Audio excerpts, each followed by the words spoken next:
Ujú. Bienvenidos a un nuevo programa de personajes de la Venezuela virtual. Esta vez estoy con Fidias Manuel de la Fuente. ¿Cómo estás, Fidias? ¿Cómo normalmente te diría cómo te encuentras en Italia, pero ahorita estás en España? Así que, bueno, estás entre dos aguas. ¿Cómo te encuentras? Así es. Bueno, Jorge, buenas noches a ti. Gracias por esta oportunidad. De verdad que poder hablar con nacionales de nuestra aventura aquí, Oltreocéano, es magnífico, es espectacular porque cada uno tiene sus vivencias propias, ¿no? Y ha llegado aquí por una o por otra razón y más o menos se ha cultivado, digámoslo así, porque ese puede ser el término, se ha regado poco a poco y se ha cultivado en otra parte, ¿no? Ahora que tú me mencionas entre dos aguas, me viene en mente un libro que hizo mi padrino, José Manuel Castañón, que en paz descanse.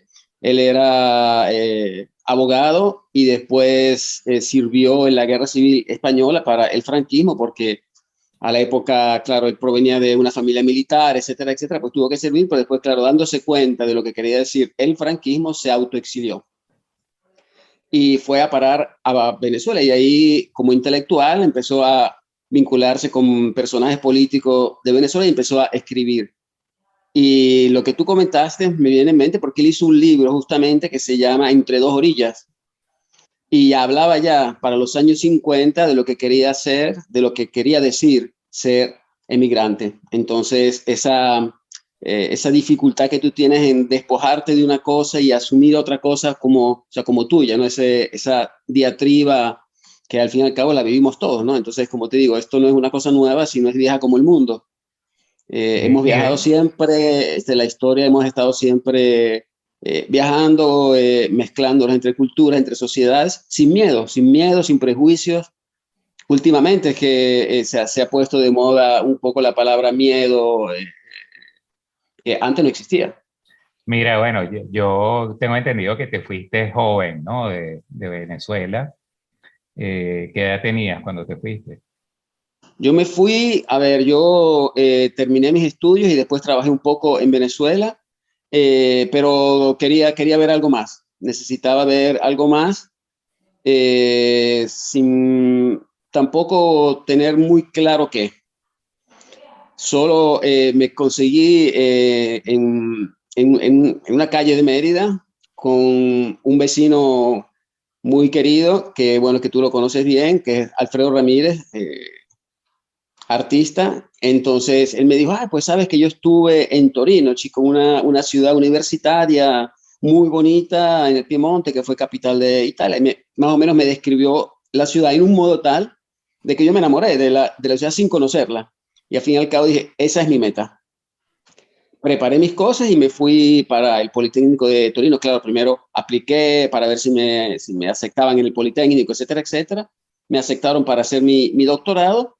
Al fin y al cabo llegué a Torino cuando tenía 27 años y ahora en el próximo agosto cumplo 30 años, sí, exactamente, 30 años de estar allá. Increíble, ¿no? Porque, bueno, por lo menos en mi caso particular, yo también salí a hacer doctorado en el 83. Y claro, cuando uno hace el doctorado desde el punto de vista de un joven, en esa época tenía yo 25 años, tú piensas que es solamente doctorado y regresas a tus ocupaciones habituales, a tu familia, Exacto, exacto.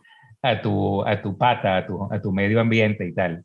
Pero el destino es así, o sea, eso significó realmente que hubiera un punto de inflexión ahí en que fui a parar a otros lados y a conocer otras culturas y no solamente Sí, el sí, estudio, sino que se te abre muchísimos caminos, claro, pues. claro. Bueno, te digo, yo llegué, ahora que tú pones números, yo llegué en el 92 a Italia, hice estos 2 años de máster y claro, yo, como dices tú, con la firme intención de terminado mi máster, bueno, pues me regreso a, a Venezuela. Pero claro, estando ahí ya tú empiezas a conocer, a ver, y yo tenía como se dice en italiano, un sueño en el caseto, ¿no? Un sueño en el cajón. que era el ser diseñador de auto. Yo, claro, es una cosa que quería hacer desde pequeño y de hecho ese era mi juego con los carritos que yo usaba eran los que hacía yo. Entonces, pero claro, para la Venezuela de aquella época irse para el exterior era un poco más difícil. Entonces, claro, mi padre, profesor universitario, pues me aconsejó mejor quédate y en otro momento pues te vas.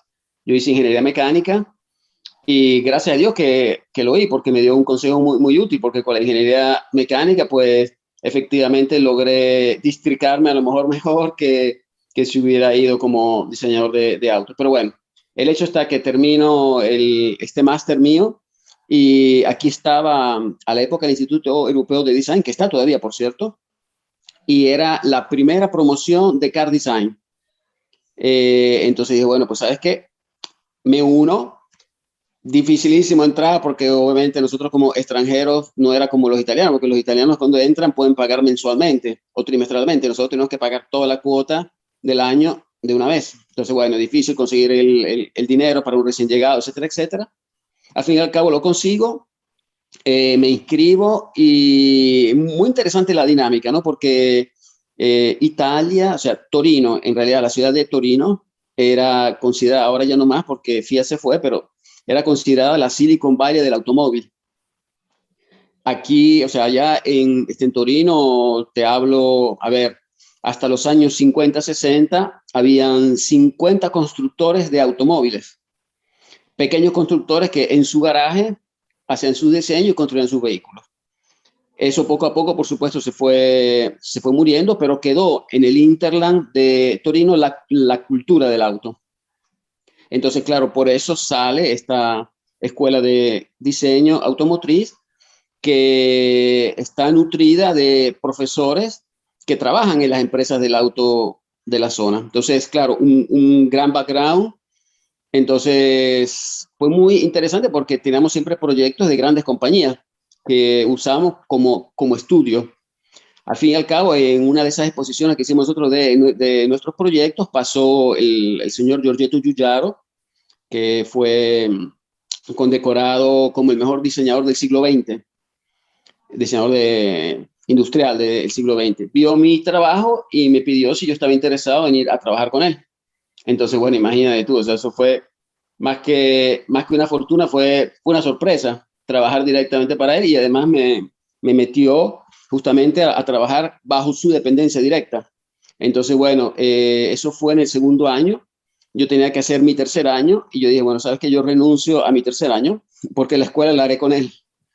Entonces me quedé trabajando allí y bueno, tengo 26 años en esa empresa, trabajando con el señor Giugiaro Giugiaro, que por cierto hace 10 años la vendió, pero ahora estamos en Audi, o sea, nuestro principal partner, Audi, Y, el grupo Volkswagen. o sea, que has participado en cantidad de diseños automovilísticos, o sea, cumpliste tu sueño prácticamente, ¿no? Eh, Bueno, pues a ver, sí, en un cierto modo, sí, porque claro, yo quería, entre comillas, jugar con los coches, con los carros, y al fin y al cabo, pues sí, se cumplió, ¿no? Se cumplió, logré, sí, bueno, imagínate tú, si te describo los proyectos como menos como tú habrás hecho mil proyectos, pues igual nosotros, ¿no? Claro, es un fluir continuo la cosa importante de esta escuela, porque al fin y al cabo, cuando tu trabajo se vuelve también tu escuela, es cuando se pone interesante, ¿no? El trabajo. Era un continuo fluir de ideas. Entonces, claro, para una persona creativa, porque gracias a Dios yo tuve un padre artista y era muy creativo, entonces, claro, son cosas que queriendo o no, pues se te pegan, ¿no? Entonces, para mí la creatividad y la creación son importantísimas porque las he visto desde que estaba niño. Entonces, claro, trabajar en un ambiente donde este flujo de creatividad es continuo y ininterrumpido era un ambiente ideal. Era ideal para una persona como yo, ¿no? Entonces, por eso es que decidí quedarme en esa empresa.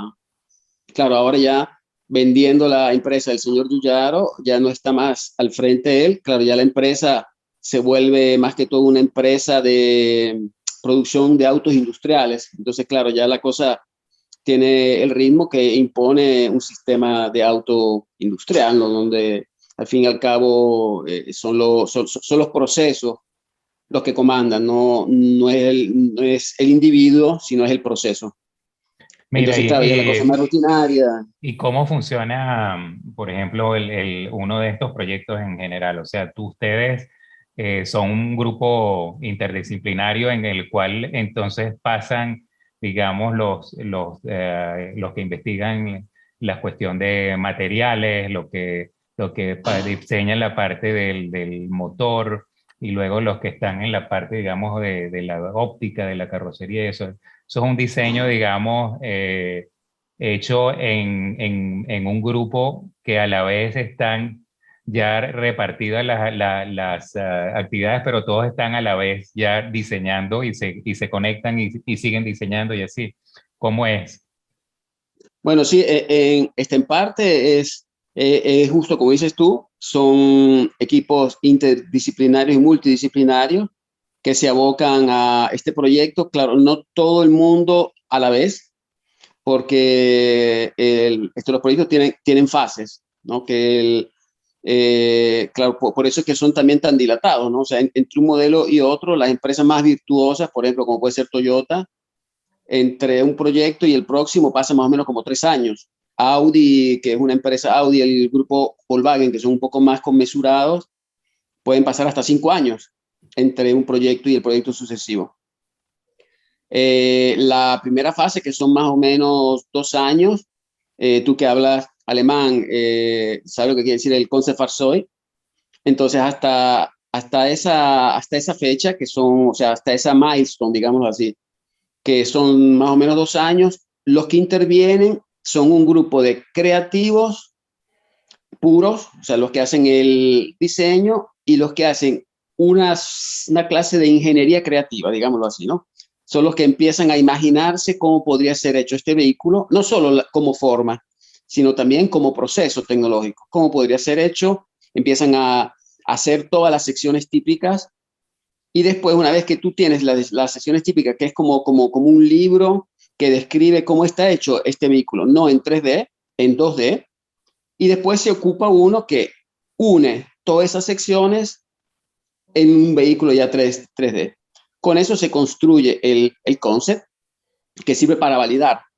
Si este proyecto se retiene válido, pasa ya a la ingeniería de verdad, o sea, a lo que es la ingeniería ya producción, donde por supuesto ya los radios se tienen que hacer viables, o sea, ya empieza un poco más un proceso que dependerá del grado tecnológico que tenga la empresa. Por ejemplo, hay empresas que pueden soldar ciertas cosas, hay empresas que no pueden soldar ciertas cosas, que pueden doblar ciertos materiales, hay empresas que no. Entonces, adaptan lo que se hizo en 2 años a una realidad tecnológica propia de la fábrica. Y de ahí ya empieza el proceso de ingeniería hacia la producción. Entonces, claro, por eso que los procesos se dilatan tanto. Entonces, claro, lo que hacen las empresas ahora, como hemos oído siempre, que se unen entre ellas, hacen esta joint venture para poder optimizar estos tiempos y no tener que hacer búsquedas de procesos, sino yo heredo de ti procesos tuyos y tú de mí procesos míos. Y así, por supuesto, se acelera todo, ¿no? Entonces, claro, hemos pasado de 5 años a 4 años, a 3 años, depende de los acuerdos que se logren. Mira, y ha influido para algo, digamos, esto de los carros eh, que son, digamos, eléctricos o de tecnología mixta, ha influido en el diseño. O sea, influye en el tamaño. Ha habido que optimizar alguna cosa para que eso sea posible desde el punto de vista del diseño, no tanto de la parte, digamos, de la máquina, sino eso ha tenido alguna consecuencia en cuanto a peso, en cuanto a que ha habido de eso. Bueno, eso es bastante complicado porque, a ver, todavía no se ha definido exactamente qué es lo que queremos hacer de grande, ¿no? Estamos creciendo, digámoslo así. Estamos creciendo en esta era del eléctrico. Y nos traemos atrás un lastre muy, pero muy pesado que proviene de los motores de combustión. Entonces, claro, hay grandes inversiones todavía hechas ahí. Hay compañías como por ejemplo la nuestra que todavía no deja de producir vehículos a combustión. Entonces, es verdad que tiene plataformas dedicadas, pero es verdad que tiene un family feeling en el design, donde la gente, digamos, se ha enamorado de una forma que es difícil quitársela, ¿no? Porque es justamente eso lo que atrae de el vehículo, ¿no? El vehículo musculoso, etcétera, etcétera. Por supuesto, eh, uno que parte de cero, como por ejemplo ha sido Tesla, que parte ahora de cero. Tesla no tiene una tradición que los ancla a un cierto estilema, digámoslo así. Entonces, claro, ellos parten y parten haciendo vehículos eléctricos como tienen que ser, ¿no? Un vehículo que no tiene, por ejemplo, refrigeración, no tiene por qué tener la parrilla para radiador, aunque sí tiene refrigeración, pero no exactamente como la de un vehículo hecha combustión. Entonces, claro, las formas pueden cambiar. Entonces, pero yo creo que el salto lo daremos cuando estas grandes empresas que ahora construyen los dos tipos de vehículos se decidan a cortar exactamente con el pasado y empezar a agredir, digámoslo así, el futuro del auto. No cambiarán estilemas, cambiarán muchas cosas. Claro, como espacio interno, muchas cosas cambian, por supuesto, porque ya, o sea, no existe el túnel central, hay otra idea de espacio. Entonces, la cosa bonita es que ahora entre disciplinas se están contaminando mucho, ¿no? Por ejemplo, hay mucho de la arquitectura dentro del auto. Entonces, se desean los espacios abiertos, mucha luminosidad, muchos vidrios. Por ejemplo, ahora Hyundai está sacando cosas muy interesantes, también como forma, como gráfica, como espacio interno, que son más o menos así como salones de casa, ¿no? Donde la gente se puede sentar, dialogar. Y ahora, sobre todo, con la guía autónoma, con el Autonomous Drive, que es uno de los paradigmas del auto, porque por supuesto el placer del auto era guiar el auto, ¿no? Se basa sobre eso, ¿no? Este es el placer. Sin embargo, ya eso ahora pasa en un segundo plano y ahora es simplemente forma-función. O sea, yo necesito un vehículo no para divertirme, sino para que me mueva de A a B. Entonces, ¿qué es lo que necesito? Estar cómodo, que tenga, por supuesto, la posibilidad de estar interconectado. Simplemente es como una proyección de lo que es mi casa o lo que es mi despacho en un espacio móvil, ¿no? Entonces ahora, claro, si tú ves ahora más o menos las encuestas, es curiosísimo porque antes era importante el ruido, la potencia, la sensación que tenías cuando manejaba, el handling. Ahora no. Ahora la gente lo que pide es conectividad. Mira, Entonces poder...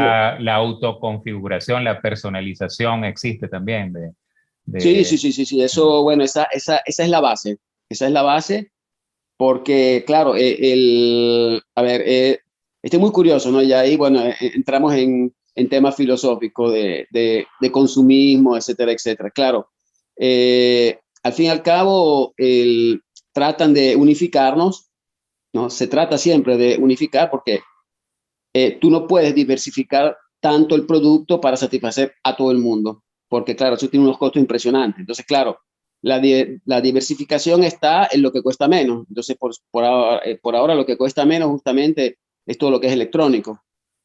Entonces, claro, tú tienes la posibilidad de diversificar todo lo que tenga que ver con electrónica y, bueno, esto lo decía, pero los colores, etcétera, etcétera. Pero sí, se trata de hacerte sentir que tu vehículo es para ti, cosa que no es así, pero bueno, o sea, eso forma parte del marketing. Sí, sí, son cosas que se hacen, que se han hecho siempre y cada vez, por supuesto, más, ¿no? Por ejemplo, este Mercedes es impresionante.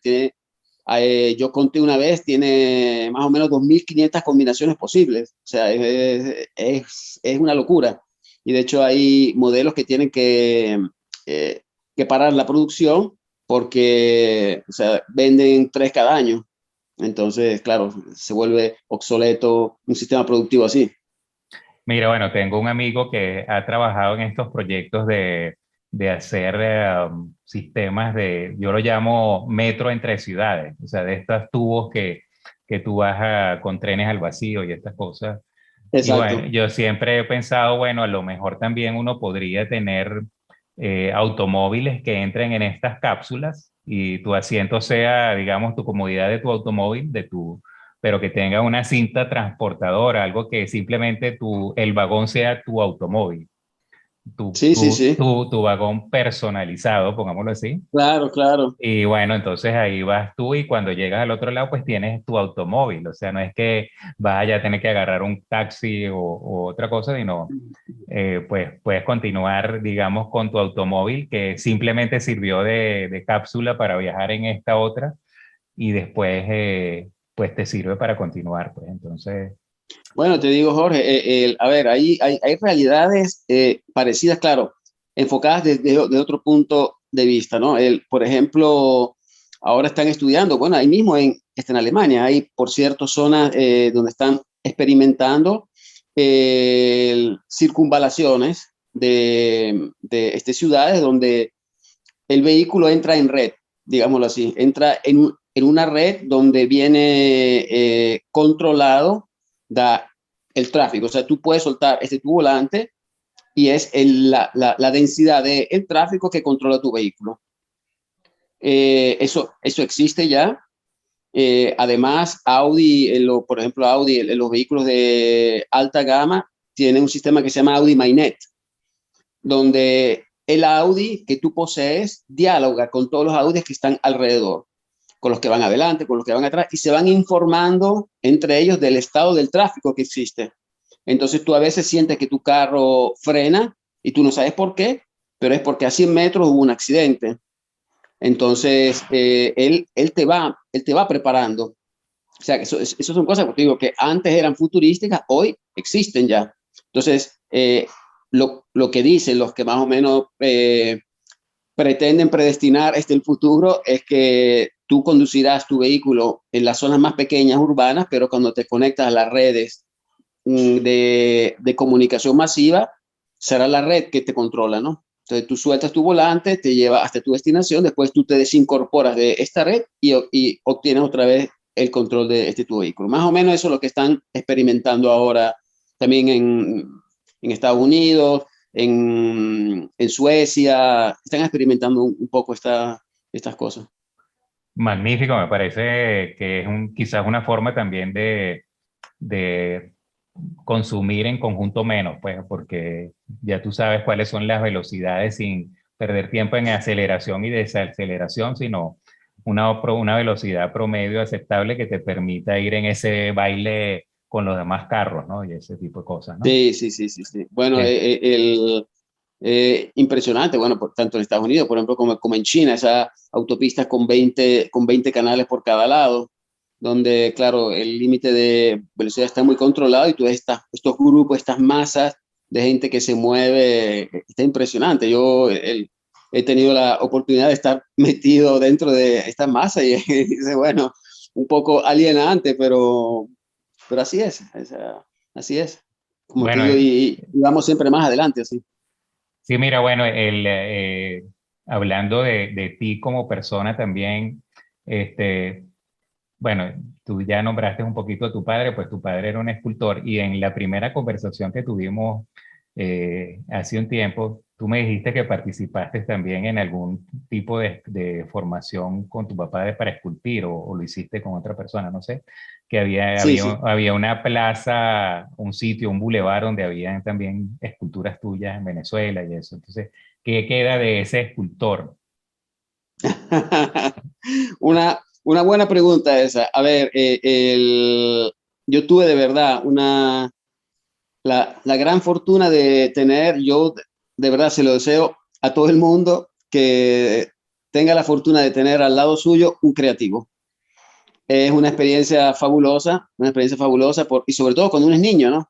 Porque yo creo que la cosa más cercana que puede haber a Dios es justamente un artista, ¿no? Porque tú tienes la idea de que Dios es el que crea de la nada. Entonces, pues un artista es exactamente eso, ¿no? Crea de la nada. Yo me acuerdo cuando yo estaba pequeñito que tenía como 2, 3 años, en la mesa mi padre agarraba el miajón del pan, lo sacaba cuando yo no quería comer, entonces me hacía con el miajón del pan los caballitos, los toritos, los hombrecitos, y yo, bueno, mientras tanto jugaba en la mesa y después, me los comía, ¿no?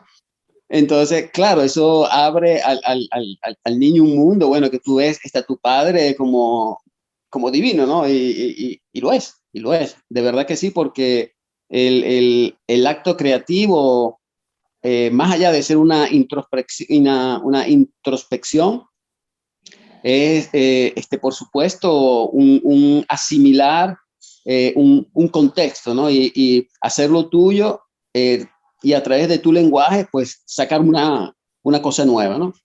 Y bueno, claro, eh, a mí eso de verdad que me cautivaba, pues desde chiquitico, pues estuve siempre con él. Yo me volví su asistente cuando tenía como 7 años, aprendiendo el oficio, porque claro, el acto o hacer esta escultura no es solo creación, también hay mucho de trabajo, mucho de oficio. Hay que aprender muchas cosas, muchas técnicas. Entonces, claro, mi padre me formó así, o sea, aprende la técnica y después se verá.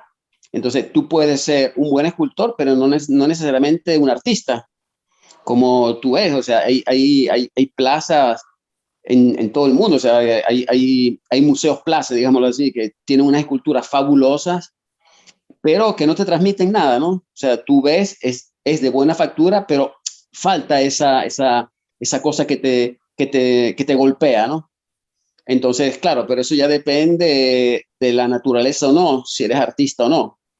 Entonces, claro, mi padre me enseñó a ser escultor.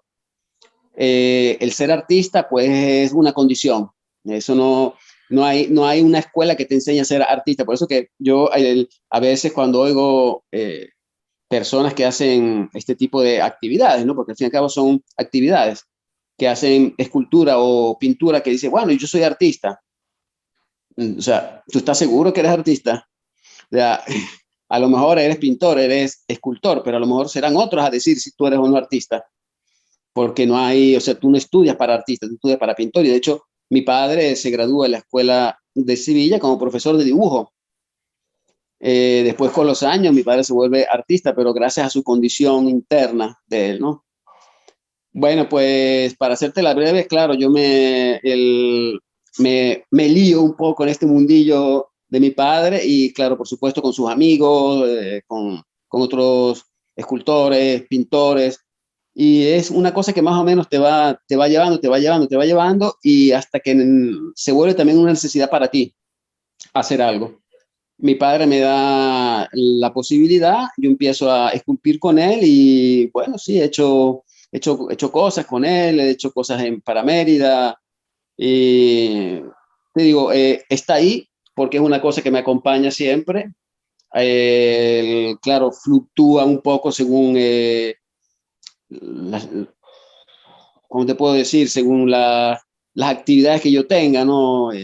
Pero está ahí, como por ejemplo está el deporte. Estoy un deportista nato, yo he corrido siempre, pero no siempre puedo correr. Tengo siempre la voluntad, las ganas, pero a veces no tengo el tiempo. Me pasa igual, o sea, con la escultura, ¿no? Yo tengo siempre las ganas, hoy me nutro siempre de cosas hermosas y eso es importantísimo. Tengo la suerte también de condividir esa pasión con mi esposa, que ella también es una amante del arte, y cuando podemos vamos a ver eh, no solamente obras de arte, sino el arte en general, transversal, arquitectura, cualquier cosa que sea hermoso, porque eso te nutre. Yo creo que una de las cosas que está pasando justamente en nuestro país, Venezuela, ahora, es que la gente se está acostumbrando al feo.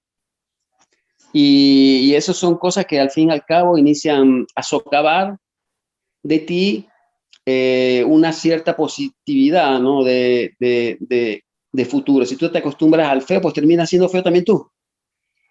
Y no notar más la diferencia entre... Sí, bueno, eh, tienes razón. Tú sabes que en una de mis últimas idas a Venezuela, yo veo que en el fuerte Tiuna están las rayas pintadas que siempre han pintado en estos fuertes, así han pintado de un color que sea amarillo, blanco o algo así, los zócalos, los bordes de la calle, etcétera.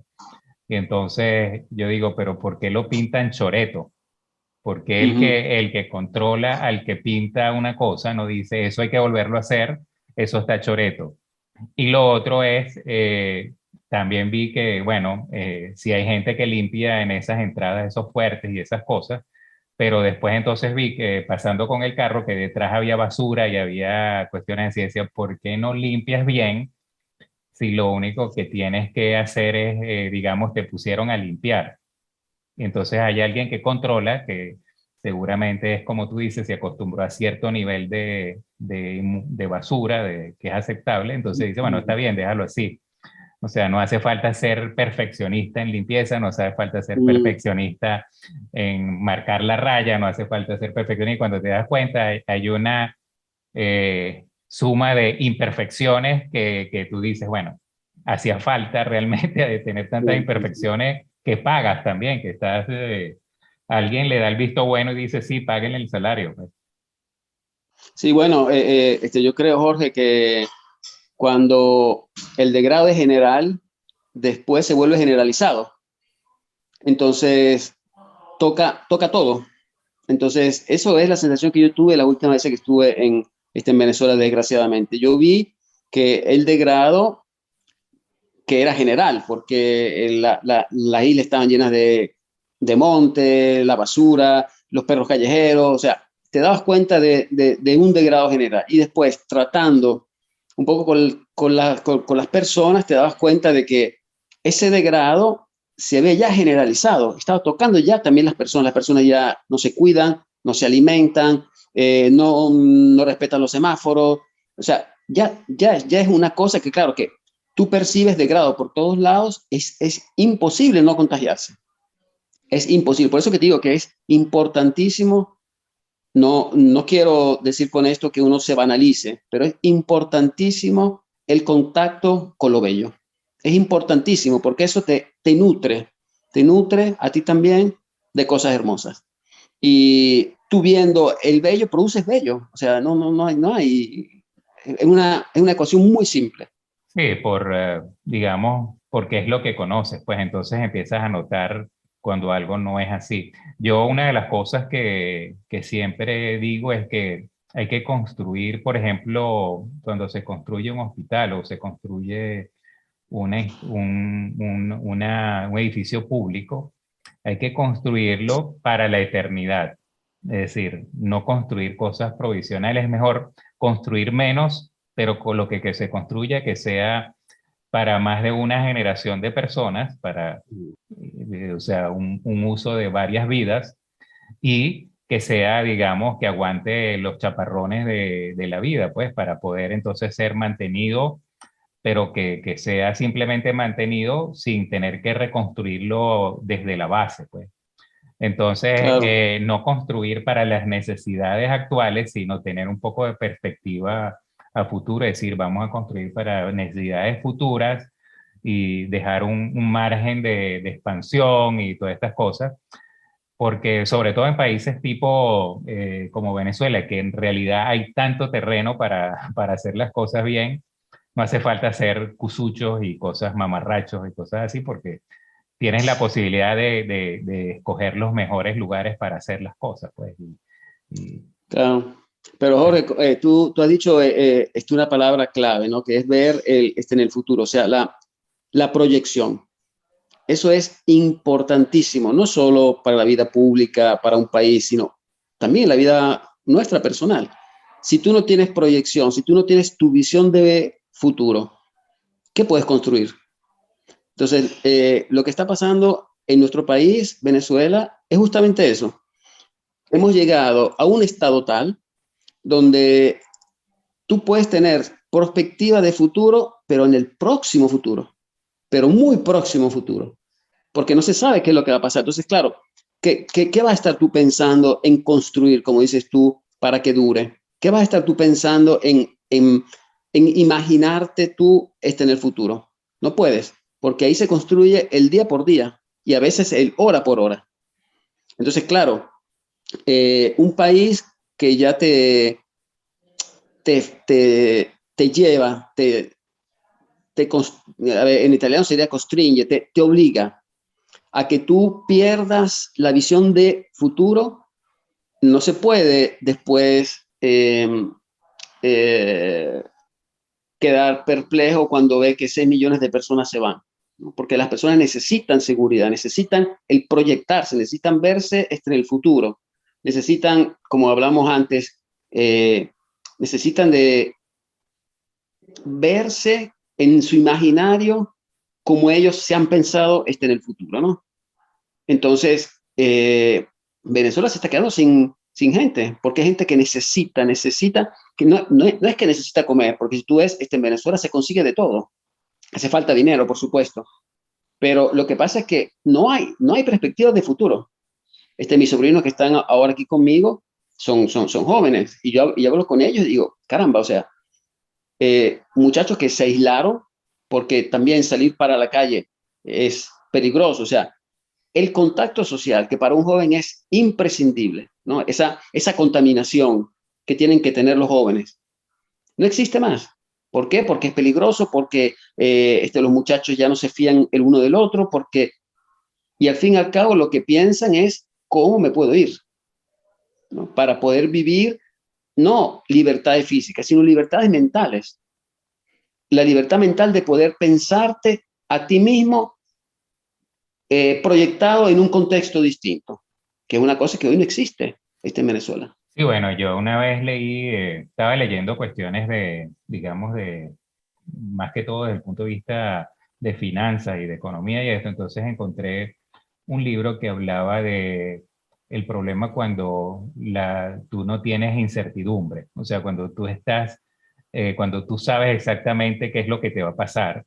Y entonces, bueno, una de las cosas que decía, bueno, por ejemplo, si usted sabe que tiene una enfermedad terminal y que pues, lo que le viene es esto y esto, está perfectamente justificado que se suicide, porque ya usted sabe, o sea, lo que viene y puede tomar esa decisión. Pero si usted tiene la incertidumbre de si se puede curar o no, si está esa posibilidad, tú continúas. Igual es la vida, o sea, cuando tú sabes que lo que viene es más o menos lo mismo, que tienes un techo profesional, que tienes un techo de que el mismo sistema gubernamental son restricciones, digamos, el futuro está lleno de barreras y cosas de eso, entonces tú te vas a otros sitios en que por lo menos tienes la incertidumbre. No sabes qué te va a pasar, no sabes cómo te va a ir, pero no tienes la seguridad de que te va a ir de una forma que ya la tienes prácticamente escrita en un papel, ¿no? Entonces, yo creo que eso es importante también, o sea, que sobre todo uno como ser humano nos entre en compañías, en situaciones en que uno diga, bueno, lo que sé es ahorita, pero tengo la impresión de que el futuro puede ser cualquier cosa, entre las cuales pueden ser cosas buenísimas, pero no que tú entres y digas, bueno, ya yo sé que estoy entrando a un sitio malo y es malo y el futuro es malo y cosas así. O sea, el valor de la incertidumbre y la esperanza positiva creo que hay que recuperar, ¿no? Sí, sí, sí, sí, sí. Bueno, y te digo también, Jorge, bueno, uno se forma una idea de sí mismo a medida que crece, ¿no? El, Uno es uno mismo, pero también uno es mucho de otros. Uno es lo que ha visto del padre, del tío, de la esposa, del amigo, y uno va formando un concepto inconsciente de sí mismo. Y a medida que uno se va acercando a la idea que uno tiene de sí mismo, yo creo que ahí, para mí, subentra el éxito, ¿no? El éxito para mí no es obtener posiciones, hacer proyectos, tener dinero, sino acercarme lo más posible a la idea que yo tengo de mí mismo. Eso no son palabras mías, eso no me agarro esa autoridad, digámoslo así. El maestro Almodóvar, en uno de sus películas, tuvo, no sé si tú lo viste, creo que se llamaba, creo que la película es Todo sobre mi madre. Sí, sí. Ajá, hay un personaje que se llama Agrado. El, Te cuento brevemente porque no sé si te acuerdas. Bueno, esta señora era la asistente de una actriz. Esta actriz entra en crisis cuando está al palco, se va. Entonces, claro, esta señora Agrado, que era un transexual, como se dice, como estos personajes clásicos de Almodóvar, está en crisis y dice, bueno, aquí hay que entretener al público. Ella sale y claro, ella no sabe cantar, no sabe bailar, no sabe hacer nada. Pero dice, pero bueno, yo sí puedo contar mi vida. Entonces ella cuenta su vida y en una de las frases ella dice, bueno, yo soy feliz porque me estoy acercando siempre más a la idea que tengo de mí misma. Y yo digo, caramba, qué frase tan increíble.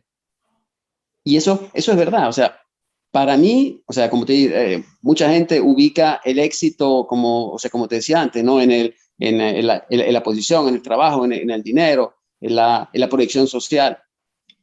Sí, todo eso es verdad, es satisfactorio, pero el éxito, que es, al fin y al cabo, para mí es la felicidad, la obtienes cuando tú estás de verdad cerca de lo que tú has pensado sobre ti, ¿no? Cómo tú te ves en el futuro. Y eso es justamente lo que está pasando en Venezuela, que eso no existe.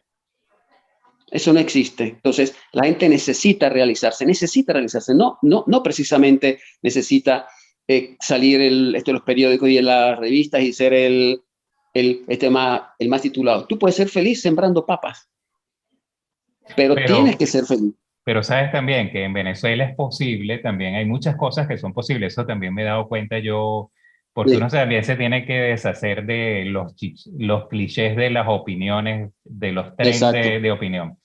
Por supuesto que los últimos trends de opinión de Venezuela de los últimos 5 años son fatalistas y son prácticamente apocalípticos y todas estas cosas, porque eso pues ayuda en cierta forma quizás a cambiar de régimen o hay, en parte hay cuestiones que parecen apocalípticas, pero no quiere decir que no existan sitios donde las personas sí pueden seguir desarrollándose y incluso Claro que sí. hay sitios en que ni siquiera la política llega y tú podrías estar tan feliz como en cualquier otro lado del mundo donde la política no llegue, donde tú seas feliz siendo el rey de tu casa, donde hagas tus cosas, ¿no? Entonces, Sí. yo creo que, bueno, y esa es una de las ideas por las cuales yo estoy haciendo este tipo de programa, para desmantelar un poco el pesimismo sobre nosotros mismos. O sea, el pesimismo de que nosotros no somos lo que somos.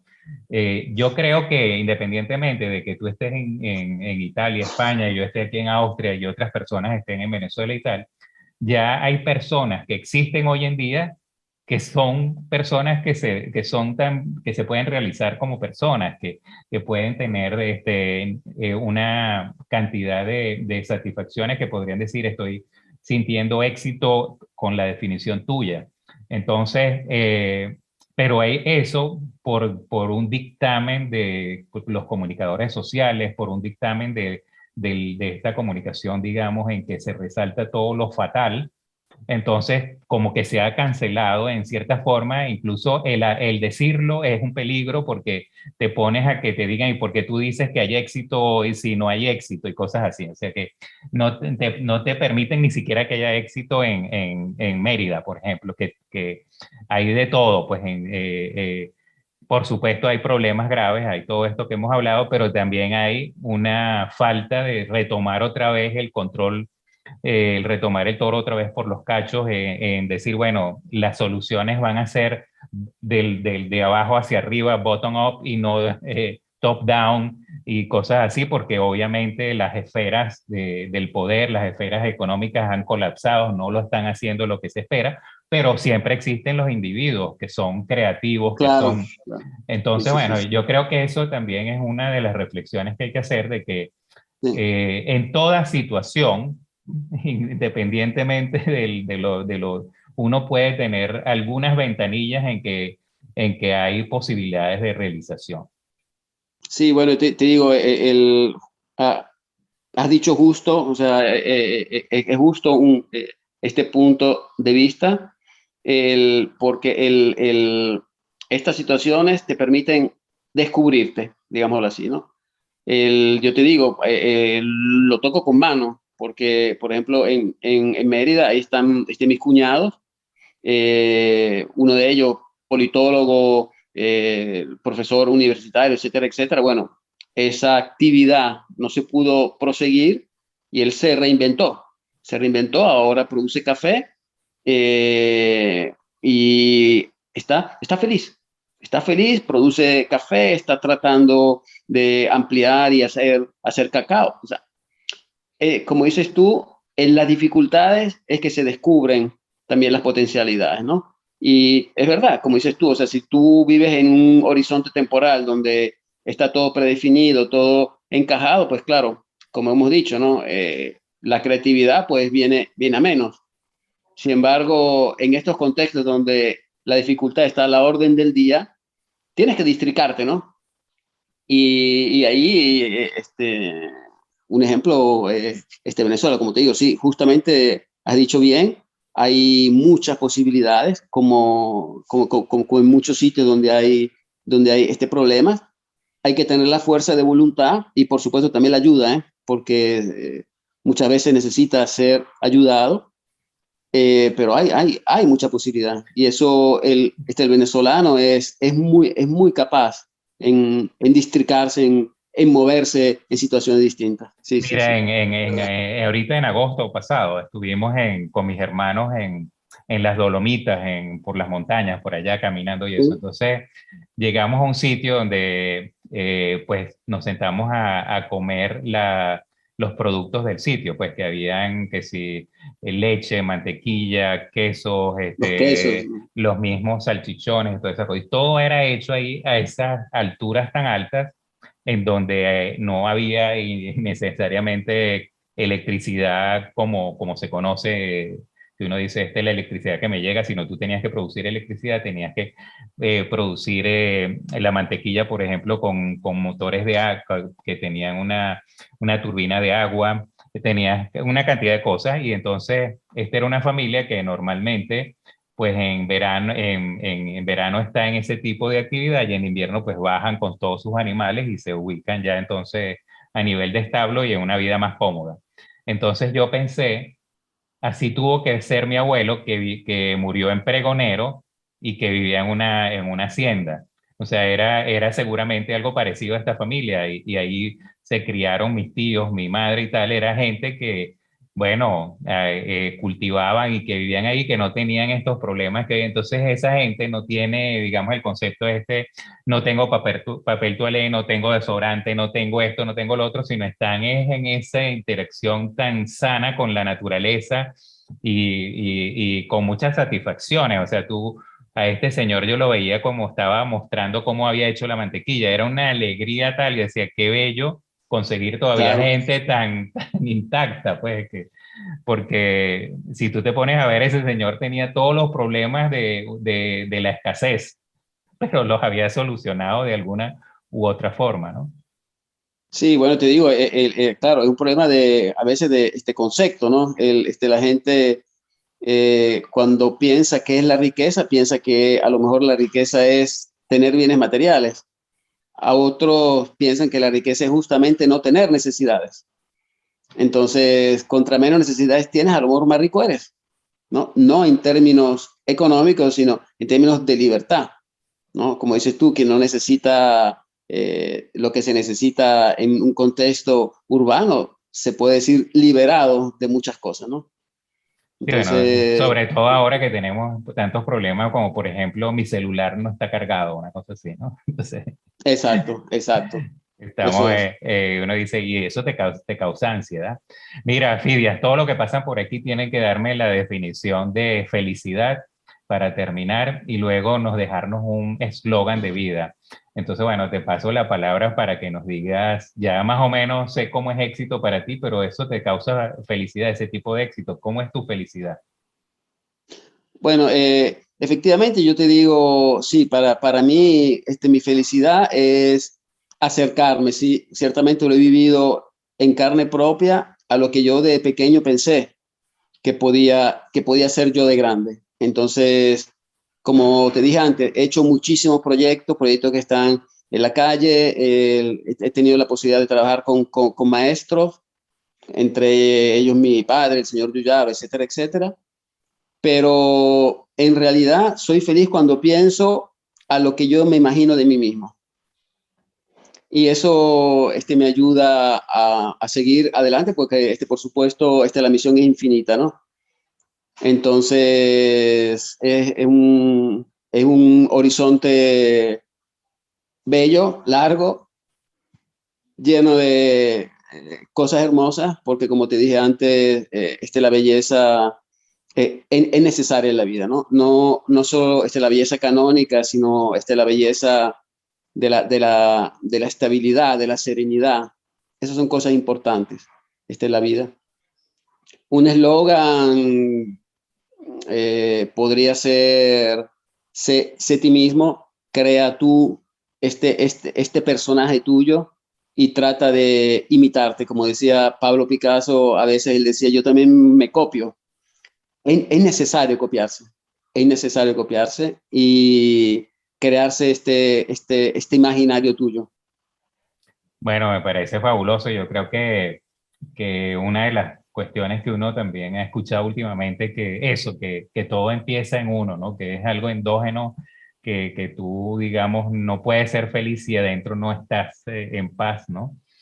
Claro, Y claro. bueno, todo eso tiene mucho que ver con saber quién eres tú. Siempre, digamos, hay posibilidades de desviarse de uno mismo por intereses de la venta del producto, digamos, de lo que uno, Distraerse. de distraerse, sí. Bueno, es bueno eso, me encanta tu concepto. Mira, bueno, te agradezco muchísimo realmente esta conversación, que la he disfrutado muchísimo.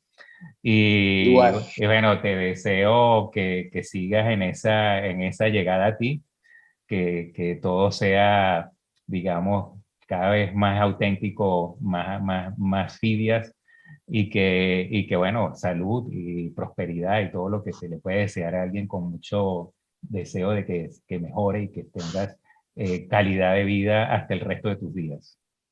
Gracias, Jorge. Yo te agradezco a ti, sobre todo, de verdad, esta iniciativa que tú tienes de unirnos, de unirnos y ojalá que yo pueda ver tu trabajo terminado, porque seguramente será de un disfrute total. Tienes una ardua labor porque es un trabajo de verdad, un trabajo social muy importante porque estás describiendo un paso epocal y no quisiera estar en tus papeles porque es un compromiso muy serio y soy yo el que deseo a ti de verdad éxito en en este sueño tuyo de unirnos y de definir lo que puede ser el venezolano, ¿no? Es importante porque con todas estas vivencias, al fin y al cabo, lograremos definirnos. Somos un pueblo maravilloso, maravilloso, y es importante que alguien nos aglutine y que, bueno, que se puedan sacar conclusiones. De verdad que sí, yo te agradezco por ese trabajo que estás haciendo y por supuesto por la invitación que me has hecho y por tus buenos deseos. No, bueno, espero llegar a conocerte en persona. Italia no está tan lejos. Ojalá. Y bueno, estoy a la orden acá en Viena, ya sabes. Un abrazo y saludos a tu familia, pues. Igualmente, un abrazo a ti. Gracias, Jorge. Felicidad. Un Gracias, abrazo. gracias a ti.